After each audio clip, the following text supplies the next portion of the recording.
Selamat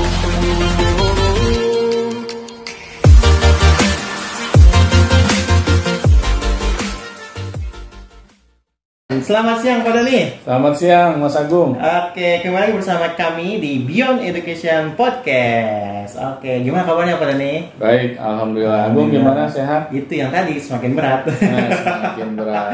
Dari hari makin berat. Iya.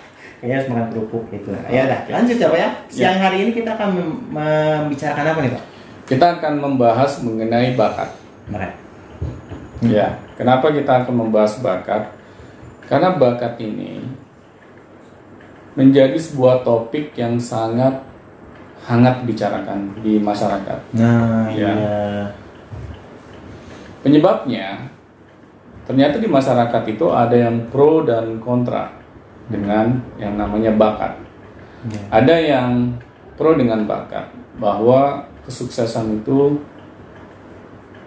menginginkan bakat di dalamnya. Ya.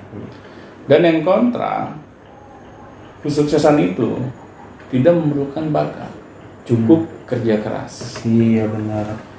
Terkadang saya juga sering memperhatikan di masyarakat Pak ya, terkait bakat ini. Kadang ada ini ya, ada maksudnya yang satu mengatakan A, satu mengatakan B, satu mengatakan C. Tapi sebenarnya bakat itu apa sih Pak? Kalau bakat itu menurut saya potensi unggul ya. Potensi unggul yang sudah diberikan dari lahir oleh Tuhan kita. Karena apa? Mengapa Tuhan memberikan bakat pada setiap anak manusia? Karena ketika seorang anak manusia itu lahir di muka bumi ini, dia diberikan potensi untuk bisa survive di dunia ini, untuk bertahan hidup di dunia ini. Dan itu yang harus kita manfaatkan ketika kita hidup di dunia. Karena apa? Nggak mungkin Tuhan menciptakan manusia tanpa memiliki potensi yang bisa membuat manusia itu survive di dalam kehidupannya. Misalnya untuk mencari rezeki. Nah, disinilah yang akan kita bahas. Mengapa bakat ini ada hubungannya dengan cara kita mencari rezeki. Oh begitu. Jadi bakat itu berupa potensi unggul Pak ya? Potensi unggul yang dimiliki oleh setiap anak manusia. Setiap anak manusia itu tanpa terkecuali Pak? Tanpa terkecuali. Karena Tuhan itu kan Maha Adil. Ya. Tidak mungkin Tuhan itu menciptakan makhluknya itu asal-asalan. Pasti sudah dibarengi dengan potensi unggul atau keunggulan yang dimiliki oleh seorang anak manusia. Oh, tapi kenapa ya Pak? Banyak yang kita temui ya, seperti sehari-harinya, ketika ditanya bakat Anda apa? Ada yang tidak mengetahuinya, ada yang mengetahuinya. Ya. Itu apa yang membedakannya Pak? Karena bakat ini, setahu saya, dari pengalaman saya, dari kecil sampai dewasa, itu jarang ditelaah, ya, jarang dicari tahu. Padahal hal tersebut, sadar atau tidak disadari, ketika bakat itu kita tidak memperdulikannya, akhirnya banyak anak manusia yang bingung akan dirinya. Oh, begitu. Ya. Mengapa bingung? Karena dia tidak tahu apa yang dapat dia kontribusikan di dalam kehidupannya untuk sesama. Ya, akan timbul kegalauan-kegalauan di dalam hidupnya. Karena dia merasa bahwa hidupnya ini kok seperti hanya mengalir saja entah kemana gitu. Dia tidak dapat memberikan dampak kepada orang lain, ya, dari manfaat yang dia bisa berikan. Dan inilah yang membuat banyak anak manusia ini kehidupannya itu seperti apa ya, kalau misalnya kasarnya hidup di dalam lingkaran setan. yang dia berputar-putar entah kemana. Dan akhirnya sampai dia tua, dia merasakan bahwa kehidupannya ini tidak bermanfaat. Oh, jadi seseorang itu yang belum mampu mengkontribusikan bakatnya, jadi dia itu tidak bermanfaat, Pak, di dunia ini, Pak. Jadi gini, ketika kita melakukan sesuatu di dunia ini, tetapi tidak memberikan nilai tambah, ya, pasti akan ada kekecewaan di dalam diri kita. Kok prestasi kita biasa-biasa aja ya? Kok manfaat kita ini biasa-biasa aja ya? Kok saya tidak bisa memberikan misalnya dampak yang luas gitu Nah, iya, ya, di masyarakat, ya, betul, misalnya betul, seperti betul. itu. Padahal Tuhan itu sudah memberikan potensi itu. Pastinya sudah memberikan potensi itu ke setiap anak manusia. Nah, setiap anak manusia, dan ketika anak manusia itu tidak bisa mengkontribusikan potensi itu, maka bakatnya tidak berkembang. Pastinya, karena bakat itu ketika kita mengetahui, kita harus mengasahnya. Nah, caranya bagaimana, Pak? Caranya macam-macam, tergantung bakat kita apa. Oh, Ya, misalnya bakat kita seorang penulis, ya kita harus rajin menulis. oh, berarti mengulang-ulang gitu, Pak, ya? Ya, kita harus mengulang-ulang, repetition. Repetition. Nah, karena dengan repetition itu, akhirnya bakat itu akan muncul ke atas permukaan. Jadi bakat itu bukan suatu tongkat ajaib, seperti abrakadabra muncul kelinci gitu. Ya, jadi harus tetap diasah yang namanya bakat itu agar memberikan dampaknya yang luas nanti di masyarakat. Oh, tapi bagi seseorang yang belum menemukan bakatnya, misalnya bakat orang itu belum muncul ke permukaan nih, Pak. Yeah. Masih banyak nih, dia suka nulis lah, dia suka inilah, suka itulah, suka itu. Jadi banyak. Yeah. Nah, bagaimana cara menentukan yang mana nih bakatnya gitu? Oke, tadi yang Agung sebutkan, orang tersebut memiliki banyak aktivitas ya. Ya, aktivitas. Yang dia rasa dia suka. Ya, betul. Nah, pertanyaannya, mana yang menjadi bakatnya? Ya, seperti itu. Oke. Untuk mengetahui bakat kita di mana, harus dikorelasikan dengan hasil. Hasilnya, apakah itu extraordinary atau hanya ordinary? Ya. Ketika hasil itu extraordinary, yang luar biasa dan itu diapresiasi oleh banyak orang, insya Allah itu adalah bakatnya. Oh, seperti itu. Ya, jadi bakat itu harus menghasilkan karya.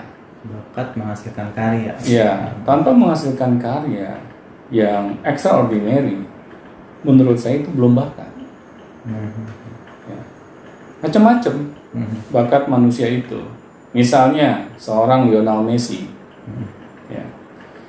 Lionel Messi ketika dia dilahirkan, dia memiliki masalah dalam tumbuh kembangnya. Ya, dia ada masalah hormon dalam istilah kedokteran. Jadi tumbuh kembangnya itu terhambat. Dan diprediksi oleh dokter, anak ini akan memiliki kesulitan di dalam pertumbuhannya. Nah, tetapi lucunya ketika dia diprediksi oleh dokter seperti itu, ada kemungkinan dia tidak dapat berkembang layaknya manusia normal lainnya. Ada sebuah klub sepak bola terkenal dari Spanyol, yaitu Barcelona. Ya. Dia bisa memprediksi bahwa Lionel Messi ini memiliki bakat di sepak bola yang luar biasa. Sampai-sampai dia jauh-jauh ke Argentina, bayangkan. Barcelona kan ada di Spanyol, ya, klub sepak bola Barcelona. Sedangkan Messi lahir di Argentina. Ya. Pada saat itu ayahnya Messi termasuk orang yang kurang beruntung dalam segi finansial. Ya. Jadi ketika diberitahukan oleh dokter bahwa Lionel Messi ini memiliki masalah dalam tumbuh kembangnya, ayahnya kebingungan untuk membiayai pengobatannya Lionel Messi. Tetapi karena Tuhan mengizinkan Lionel Messi harus menjadi seorang pesepak bola yang kita kenal saat ini, datanglah klub Barcelona ke Argentina. Ketika klub ini datang, dia melihat bahwa Lionel Messi ini itu memiliki bakat yang luar biasa secara naluriah. Ya. Dia bisa mengolah bola itu mungkin tidak seperti anak-anak umumnya. Ya. Dan ketika Barcelona melihat kondisi Lionel Messi ada masalah di kesehatannya, klub Barcelona mengajak bicara ayahnya bahwa klub berjanji untuk membiayai, bayangkan membiayai Lionel Messi kecil untuk disembuhkan ya dari penyakitnya itu. Dan Barcelona, kalau saya melihat ya pada saat itu sebenarnya sangat mengandung resiko yang besar. Itu menurut saya judi. Ya, kenapa judi? Kalau yang namanya judi kan biasanya antara hasil dan tidak berhasil itu faktor resikonya itu bisa dibilang 50-50. Gambling lah ya, ya, gitu ya. Gambling, berani ngambil resiko gitu ya. Berani mengambil resiko yang besar. Sedangkan Lionel Messi saat itu masih usia anak-anak. Tapi kenapa kok yang namanya klub sebesar Barcelona itu bisa percaya gitu? Nah, dengan investasinya untuk membiayai kesehatannya Lionel Messi. Sampai orang tuanya Lionel Messi dibawa ke Spanyol. Ya, untuk membuktikan keseriusan sebuah klub Barcelona ini ingin membantu agar proses kesembuhan Lionel Messi ini ya dapat maksimal. Dengan catatan Lionel Messi harus bergabung di klub Barcelona sebagai pemainnya. Ya, dari usia anak-anak loh. Oh, jadi bakat itu bisa kelihatan dari usia anak-anak, Pak ya? Pastinya ya, nggak mungkin Barcelona sebagai klub sepak bola yang besar dia mau investasi asal-asalan. Iya, jadi kebanyakan orang sih Pak ya.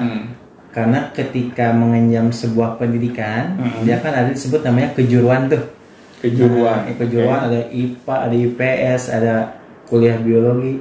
Kebanyakan orang sih saya rasa mereka itu menemukan bakat atau menentukan bakat itu dari kejuruan.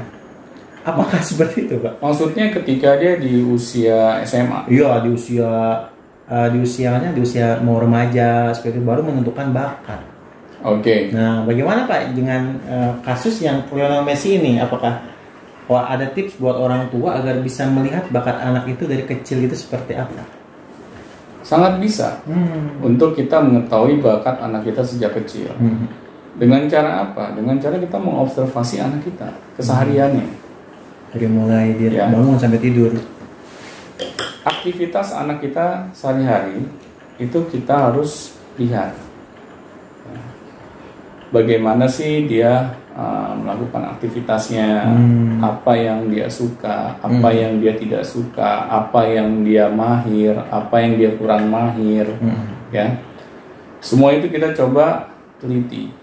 Observasi. Ya, observasi. Diteliti juga. Nah, dengan nanti observasi yang sudah kita lakukan, akhirnya nanti kita bisa melihat strength anak kita dari mana, kekuatan anak kita dari mana.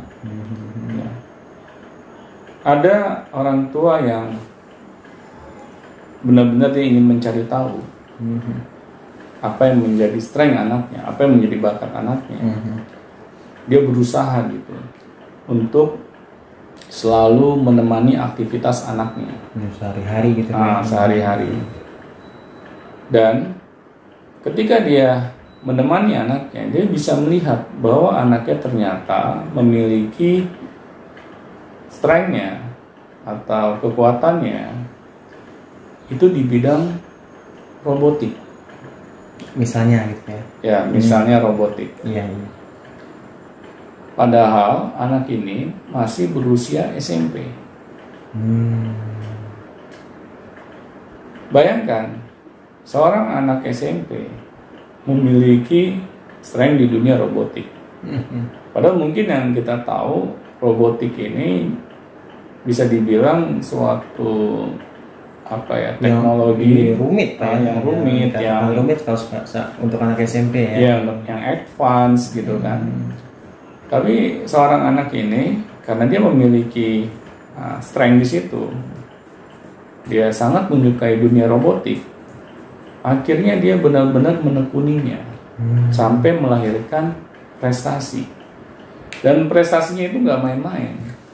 Bukan hanya prestasi tingkat kelurahan ya, seperti Panjat Pinang gitu kan, pas Agustusan maksudnya, atau lomba makan kerupuk gitu kan. Tapi ini sebuah prestasi yang sangat membanggakan. Si anak ini berhasil merebut juara satu di setiap dia mengikuti kejuaraan robotik. Ya, baik itu tingkat nasional dan internasional. Iya. Padahal usia anak ini SMP. masih SMP. Gitu. Ya. Bayangkan seorang anak SMP, itu masih pra-remaja ya, dia sudah menemukan apa yang menjadi kekuatannya dia. Dan itu sangat saya apresiasi. Bukan hanya anaknya, tapi orang tuanya juga yang mau mengobservasi anaknya. Karena tidak semua orang tua memiliki waktu untuk mengobservasi anaknya. Kadang banyak orang tua yang pengen pakai cara jalan instan. Ya. Kursusin aja. Kenapa? Kursusin aja. Ya, kursusin aja, tapi tidak jelas. Kursusnya ini apakah merupakan keinginan anak atau bukan? Keinginan anak, atau strength-nya anak, atau malah kekurangannya si anak. Nah, ini kebanyakan yang saya lihat, seorang anak ketika dikursuskan, itu dikarenakan anak ini ingin diperbaiki kekurangannya, bukan diperkuat strength-nya atau kekuatannya. Iya, kamu nggak bisa matematika, kursus matematika. Seperti itu. Tapi sebenarnya dia tidak bisa matematika, tapi bisa yang lain gitu kan? Iya. Malah dia fokus pada kekurangan dia. Benar. Iya. Sekarang kan sudah banyak ditemukan teori-teori kecerdasan. Ya, seperti teori kecerdasan multiple intelligence, ya, dan talent mapping. Berarti bahwa kecerdasan itu sudah diteliti. Dan kecerdasan itu tidak hanya satu jenis, banyak jenisnya, beragam.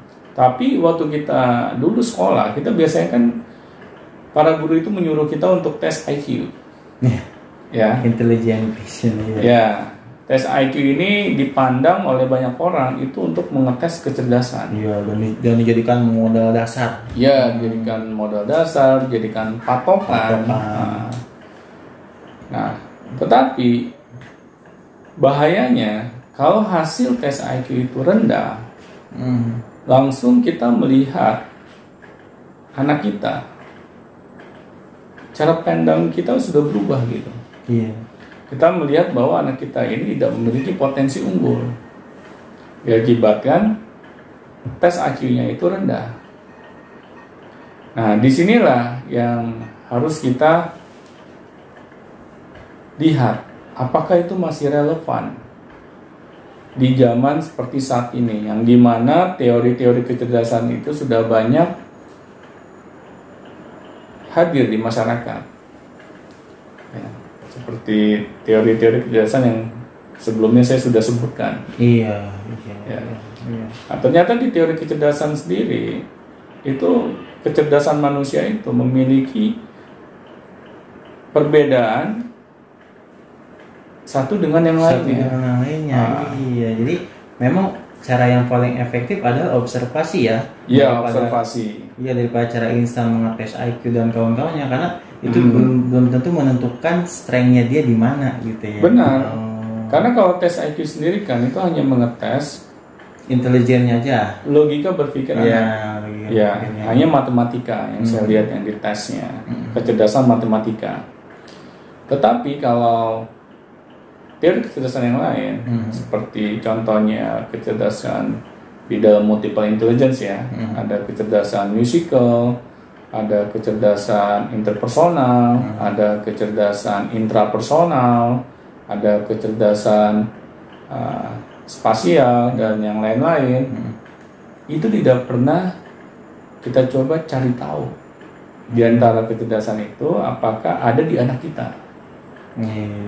Ya.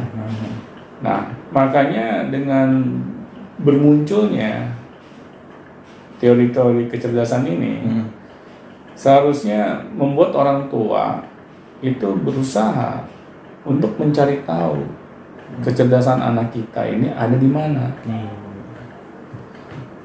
Karena ketika anak tidak mengetahuinya, bagaimana anak dapat mengasah potensi unggulnya. Ya, karena seorang anak butuh bimbingan dari orang-orang terdekatnya, ya terutama orang tuanya. Oh, jadi orang tua, misalnya saya menjadi orang tua nih Pak. Iya. Jadi dengan seluruh teori-teori yang ada, dari mulai tes A, tes B, tes C, sebenarnya yang paling efektif itu yang mana sih Pak? Observasi. Observasi. Oh. Observasi itu tidak membutuhkan yang namanya biaya di awal. Ya maksudnya seperti tes-tes pada umumnya kan membutuhkan biaya di awal. Iya. Kita ingin ikut tes IQ kita harus bayar. Ya, kita ingin melakukan tes multiple intelligence kita harus bayar. Tetapi kita harus tahu apa yang dimaksud dengan teori multiple intelligence. Ya, makanya orang tua juga harus belajar mengenai teori-teori kecerdasan. Agar kenapa? Agar ketika orang tua belajar, dia dapat membantu anaknya untuk menemani dia dalam perjalanannya untuk mencari potensi unggulnya, yaitu bakatnya. Iya, berarti kembali lagi ke orang tua. Ya, orang tua ini ya karena anak kan dari dia lahir dibesarkan kan oleh orang tua. Iya. Ya mungkin kan sama tetangga gitu kan, apalagi sama orang yang nggak dikenal gitu. Karena kita orang tuanya, kita yang harus peduli. Kalau bukan kita, siapa lagi? Nah, di sini pentingnya orang tua harus mau mencari tahu. Ya, jadi bukan anak itu ketika kita ingin bantu agar potensi unggulnya ini dapat keluar, kita hanya menitipkan anak itu di sekolah. Iya, di sebuah sekolah yang menginap gitu ya. Ya, kita titipkan ke sekolah atau kita titipkan ke gurunya agar dicari tahu potensi unggulnya apa. Tapi ternyata ini tugas utamanya orang tua. Orang tua harus mau menemani keseharian anaknya. Ibu dan bapak harus bekerja sama, ya, untuk saling mengobservasi anaknya. Jadi jangan hanya itu tugasnya si ibu atau itu hanya tugasnya si bapak, harus dua-duanya saling bekerja sama untuk mencari tahu apa potensi unggul anak kita. Ya. Dan saya jamin ketika orang tua mau melakukan hal itu, dan akhirnya anak menemukan potensi unggulnya apa, dan anak kita berikan motivasi untuk mengasah potensi unggulnya, saya meyakini orang tua nggak akan pusing lagi dengan masa depan anaknya. Iya. Karena apa? Karena si anak itu sudah dapat mengasah potensinya secara mandiri. Karena coba kita lihat ke diri kita ya, ketika kita melakukan sebuah aktivitas dan aktivitas itu sangat kita nikmati, kita sangat enjoy di dalam aktivitas itu, apakah kita ingin gitu kita berhenti melakukannya. Akan terus-menerus melakukannya. Ya. Karena kan enjoy. Malahan tanpa disuruh. Iya, otomatis. Ya, secara otomatis kita melakukannya. Karena kita menikmatinya. Ya. Kita enjoy di dalamnya gitu. Tapi bayangkan gitu, misalnya anak nih, udah jelas dia nggak suka matematika. Iya. Ya, dia benci sama matematika. Terus orang tuanya maksa, kamu pokoknya harus ikut les matematika. Ya, karena nilai matematika kamu rendah di rapor. Dan akhirnya ketika anak itu kursus matematika atau les matematika, anak ini tidak menikmati karena dia merasa gue udah benci sama matematika, gue sudah tidak menikmati matematika, tapi saya dipaksa kursus matematika. Ya. Karena itu tadi yang kurangnya malah yang kurangnya. Dan akhirnya setelah dia menjalani kursus tersebut atau les tersebut, kira-kira apakah hasilnya akan signifikan di dalam kehidupannya? Yang ada dia harus berusaha keras untuk memahami itu. Ya benar, berusaha keras. Dan tidak enjoy. Iya. Berusaha keras dan tidak enjoy itu, apakah berdampak kepada prestasinya? Pasti tidak signifikan. Pasti tidak signifikan. Iya, karena dia sukanya ini, bukan ini. Gitu. Nah, itu yang harus menjadi PR buat kita sebagai orang tua. Jadi ketika anak sudah tidak enjoy, sudah tidak menikmati aktivitasnya, jangan dipaksakan. Ya. Karena manusia ini lahir di muka bumi itu sudah dengan kelebihan dan kekurangannya masing-masing. Kenapa? Agar manusia ini saling membantu satu dengan yang lain. Karena manusia ini makhluk sosial. Dia tidak bisa hidup di dunia ini sendirian. Dia memerlukan orang lain untuk dapat saling bantu. Dan disinilah teori yang namanya silaturahmi. Oh. Ya. Iya benar-benar. Teori silaturahmi itu bukan sekedar ketemu, terus rezeki kita diluaskan oleh Tuhan. Iya itu dari mana meluaskannya gitu ya? Karena nggak ada unsur ikhtiarnya di situ. Kalau hanya saling ketemu doang gitu. Harus ditelaah lagi tuh, Pak. Benar. Iya. Karena kan agama itu harus dipahami. Ketika ada sebuah perintah di dalam agama, kita harus mencari tahu mengapa sih perintah itu harus kita lakukan. Dan itu tidak salah. Agar kenapa? Agar ketika kita menjalani perintah itu, kita dapat menjalani dengan ikhlas, bukan dengan menggerutu. Ya disuruh puasa, harus nggak makan nggak minum seharian, kan itu menyiksa. Padahal ternyata puasa itu setelah diteliti itu banyak manfaat kesehatan. Masa sih kita udah dikasih manfaat kesehatan sama Tuhan, kita nolak? Ya Allah, saya nggak mau puasa, soalnya saya nggak bisa makan, nggak bisa minum. Saya kan biasanya dari kecil sampai saya besar, saya sukanya makan dan minum. Kenapa kok saya dilarang melakukan apa yang saya suka? Nah ternyata perintah agama itu menyuruh kita untuk puasa, itu ada manfaatnya bagi manusia. Iya. Begitupun silaturahmi, Pak ya. Begitupun juga dengan silaturahmi.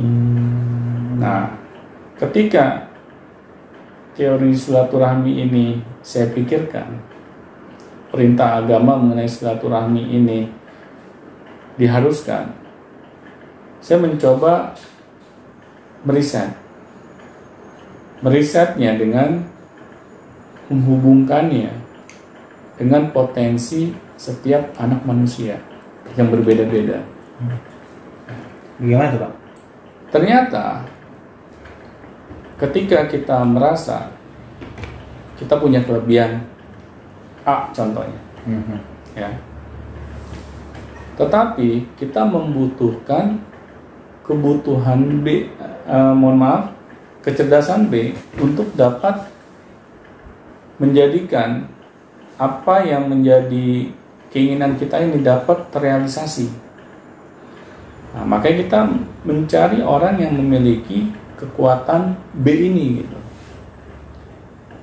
Dan ketika kita bertemu, kita bisa melakukan yang namanya kolaborasi. Ya. Dengan kolaborasi inilah kita akhirnya memberikan sebuah karya. Jadi minat bakat itu bisa diasah juga dengan kolaborasi, Pak ya? Pastinya. Iya. Jadi kita memiliki bakat A. Iya, kita berkumpul dengan orang yang A gitu ya. Nah, terus teman kita memiliki bakat B. Dan kita saling bertemu dan akhirnya berkolaborasi dan menghasilkan sebuah karya.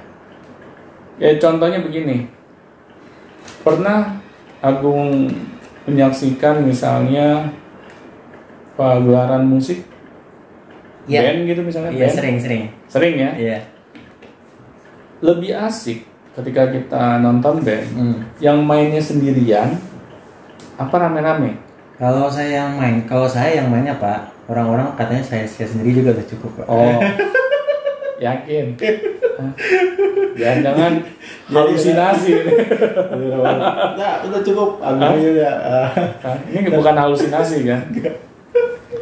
Jadi band ini kan harmonisasi ya. Iya betul. Ya harmonisasi ini kan membutuhkan jenis-jenis alat musik yang lain agar terjadinya sebuah harmonisasi.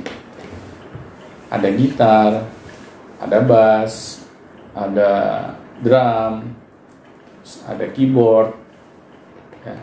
Ketika alat-alat musik ini dimainkan secara harmoni, akan membuat sebuah aransemen lagu atau aransemen musik yang enak didengar di telinga.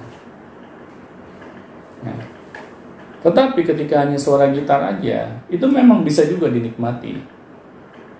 Tetapi rasanya kurang lengkap. Rasanya kurang lengkap untuk dinikmati secara maksimal. Ya. Jadi kita perlu yang lain gitu Pak ya. Kita perlu teman-teman kita yang lain yang memiliki bakat drum, bakat keyboard, bakat gitar, bass dan lain-lain. Ya, kita membutuhkan mereka agar kita dapat menciptakan sebuah harmonisasi yang dapat dinikmati oleh para pendengarnya. Oh, itulah sebaik-baiknya orang yang bermanfaat Pak ya. Ketika kita punya bakat A1, ternyata itu tidak cukup. Kita harus mengkolaborasikannya dengan bakat-bakat orang lain. Ya, dengan tapi cara PR-nya silaturahmi ya, Pak ya. tapi PR-nya kita harus mencari tahu bakat kita dulu. Betul, yang sudah kita tadi bicarakan kan Pak? Iya. Ya. Karena pentingnya kita mencari bakat kita dulu agar kita dapat tahu siapa-siapa aja yang kita butuhkan untuk mendukung kesuksesan kita di masa depan. Karena yang tadi saya bilang, manusia ini adalah makhluk sosial. Dia saling membutuhkan satu dengan yang lain. Dia nggak bisa hidup sendiri. Saya belum pernah lihat orang sehebat apapun sukses tanpa bantuan orang lain. Nggak yakin juga. Saya nggak yakin. Gitar. Tapi menikmati diri sendiri. Sendiri aja lihat. Nah ini yang membuat saya merasa bahwa bukan merasa ya, saya meyakini bahwa bakat itu penting ya bagi setiap anak manusia untuk menjadikan bakat tersebut menjadi bekal dia di masa depan. Oke. Pertanyaan terakhir nih Pak. Dari 1 sampai 100%, kira-kira bakat itu berapa persen sih yang apakah bakat itu berapa persen yang berpengaruh pada kehidupan kita atau kesuksesan kita? Kalau buat saya 99,99%. Oh. Karena kenapa saya masih sisakan satunya ya, 0,1-nya Tuhan. Oh. Ya. Karena Tuhan ingin melihat ikhtiar kita, usaha kita.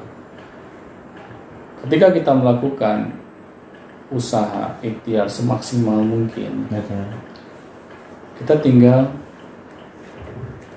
menunggu bantuan Tuhan untuk melengkapinya. Ya. Karena kita jujur, usaha aja nggak cukup, harus dibarengi dengan doa kepada Tuhan agar Tuhan melengkapi dari bakat yang kita miliki. Karena tanpa ikut campur tangan Tuhan, insya Allah sehebat apapun diri kita tidak dapat memberikan dampak positif kepada sesama. Mudah-mudahan dengan ikhtiar kita menjelaskan mengenai bakat ini dapat menjadi inspirasi ya buat masyarakat umumnya, bahwa ternyata penting loh kita harus mencari tahu bakat. Malah jangan bakat anak, bakat orang tuanya juga. Kadang mereka belum sadar karena mereka menjalani kehidupannya hanya untuk mencari sesuap nasi. Pernah ada kejadian yang lucu nih ketika saya menjelaskan tentang bakat kepada orang tua murid, dan ada anaknya juga saat itu hadir. Ketika saya menjelaskan mengenai bakat itu, sebenarnya hanya untuk si anaknya. Ya. Tapi ternyata ketika selesai saya memberikan penjelasan, keluar nih dari ruangan saya kan, saya mengantarkan sampai ke pintu keluar anak dan bapak ini gitu kan. Tapi ketika anaknya turun tangga duluan, si bapaknya menghampiri saya. Pak Doni, saya jadi paham Pak, saya selama ini bekerja kok nggak bergairah ya. Kok saya bekerja kayaknya tidak menikmati gitu. Saya sepertinya harus mencari tahu nih apa potensi unggul saya nih, agar saya dapat menikmati pekerjaan saya. Saya kaget juga ngedengarnya, karena ya usia bapak tersebut kan bukan anak-anak lagi. Iya, udah ini ya, udah tua gitu ya. Iya. Udah punya anak. Dia sudah dewasa gitu bisa dibilang kan. Tetapi dia menyadarinya setelah mendapatkan masukan dengan apa yang saya utarakan ke beliau. Ya, jadi beliau mendengarkan juga gitu apa yang saya jelaskan gitu. Padahal tadinya itu untuk anaknya. Ternyata beliau merasa bahwa saya juga belum menemukan gitu bakat saya gitu.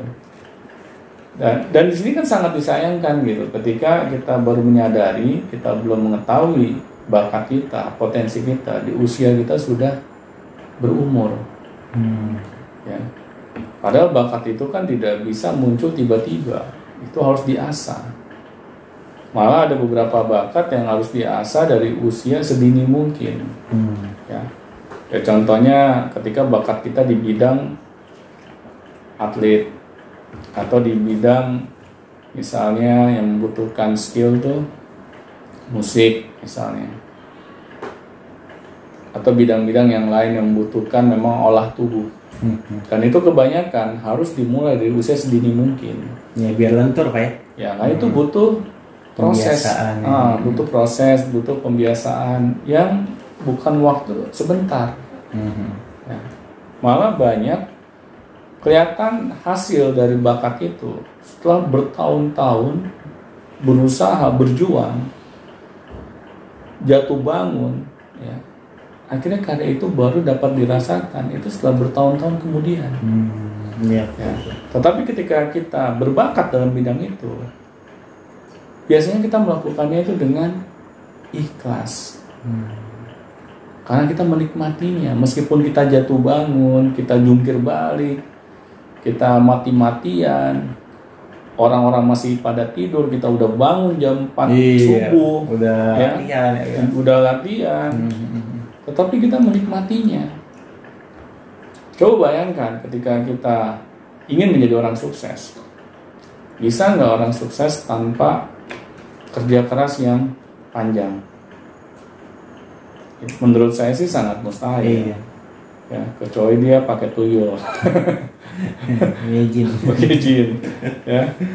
pakai apa namanya, istilahnya tuh yang kayak model jarum gitu yang ditusuk. Susuk susuk penglaris gitu kan. Dan ini kan sangat apa ya, di luar anjuran dari agama.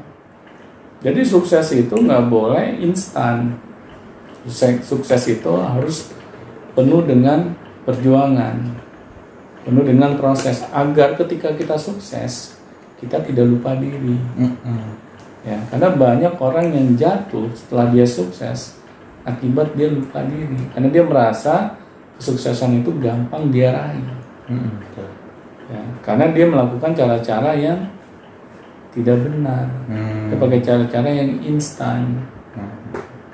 Dan yang instan-instan itu pasti tidak akan berlangsung lama, karena dia tidak siap secara mental, ya, dia tidak siap secara kondisi, tingkat pemikirannya, tidak sesuai Pak.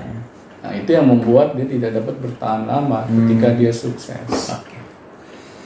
Baik, terima kasih Pak Doni. Oke, baik, sama-sama. Sudah sangat panjang ya. Ya, ini ya memang masalah bakat ini bukan masalah yang main-main ya. Betul. Karena saya melihat ini tentang perjalanan hidup seorang anak manusia dalam meraih tingkat kehidupan yang lebih baik. Betul. Oke. Baik, sepertinya pada orang tua yang menonton podcast ini seharusnya sih sudah paham Pak ya. Ya. Karena ini akan berlanjut lagi ke sesi-sesi selanjutnya dan akan ada kaitannya juga ya Pak ya dengan sesi selanjutnya. Jadi setelah mendengarkan podcast mengenai bakat ini, PR bagi orang tua itu langsung berusaha untuk mengobservasi anak-anak ya. Dengan hal yang simpel aja dulu, dengan melihat keseharian anak mereka di rumah masing-masing. Baik, kita cukupkan podcast hari ini Pak Doni. Teman-teman semuanya, kembali lagi nanti ya. Tunggu sesi selanjutnya di podcast Beyond Education dan sampai jumpa. Sampai jumpa.